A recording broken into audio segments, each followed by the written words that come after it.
One of the first major policy changes of the second Trump administration was a significant cut to foreign aid. That eventually included effectively dissolving the U.S. Agency for International Development, or USAID, the primary organization that distributed funding for aid across the globe. Dima Zain reports on how one major recipient of USAID funding is grappling with the impact.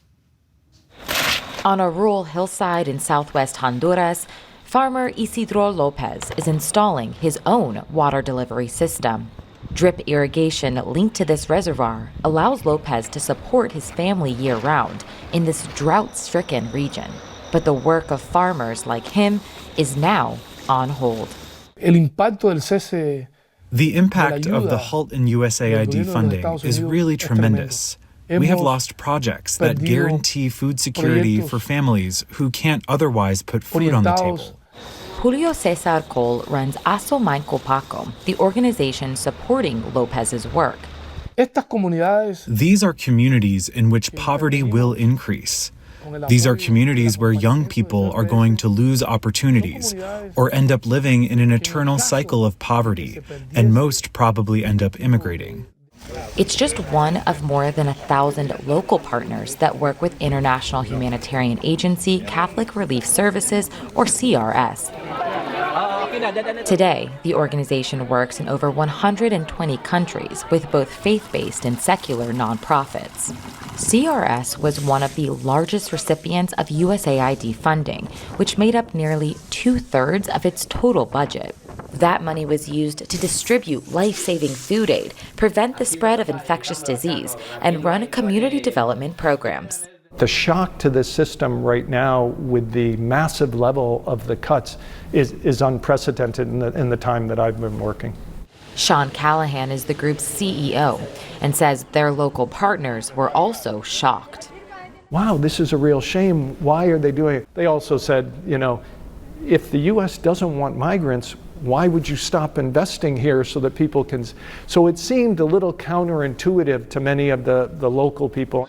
And the funding cuts impacted both long and short-term programs. We had over 130,000 metric tons of American food sitting in warehouses overseas, and we couldn't distribute it. Vaccines, polio vaccines for kids.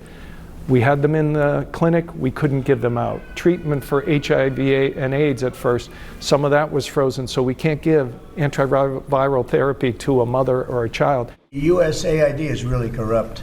I'll tell you, it's corrupt. By February, the Trump administration had largely shut down USAID and later suspended billions of dollars in foreign aid contracts. Secretary of State Marco Rubio said, quote, life-saving programs could continue, but many of those programs have been canceled.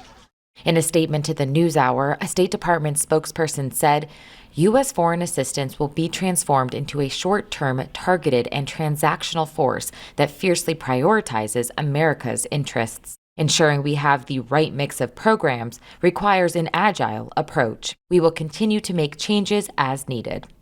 I think the best evidence that USAID works is how quickly people started dying when it went away. Charles Kenny is a senior fellow at the Center for Global Development. We also know that U.S. assistance gets where it's meant to get to because we track it really carefully. That's not to say there's no fraud and there's no abuse in the system. And there certainly have been failed aid programs over time. But the portfolio, if you look at the record as a whole of U.S. assistance, for this fraction of a percentage of the federal budget, I think it shows a massive success. In 2023, the U.S. government spent about $70 billion on foreign aid, or just about 1% of the federal budget. But now, Kenny says, the long-standing relationships that aid organizations like CRS formed with local partners will suffer. Organizations like the Justice, Development, and Peace Initiative in northeast Nigeria. In 2017, with CRS support, the group expanded their scope to emergency humanitarian work as a response to civilians fleeing militant group Boko Haram. I actually fear for the future because it would mean that all the gains with the humanitarian interventions and the targeted programs, if they are not sustained, we'll lose all that progress, and I'm afraid of what it would lead to. Father Vincent Okoye is the initiative's executive director. If people do not have food to eat, they are going to die. If those children who are malnourished are not able to get the nutritious supplements that they need to help them to recover, we will lose lives. And so it's actually a matter of life and death. And the administration's decision, Charles Kenny says, will be hard to reverse. It's not just, okay, Congress decides that we need to refinance, we do need to fund education programs worldwide. There won't be the people there who know how to run a USAID program in those areas. We're going to have to start from scratch. And that, I hope that the funding is resumed in full tomorrow, but even if it were, this damage is permanent. And one that Callahan says runs counter to American values. We can build fences and build borders and reinforce it.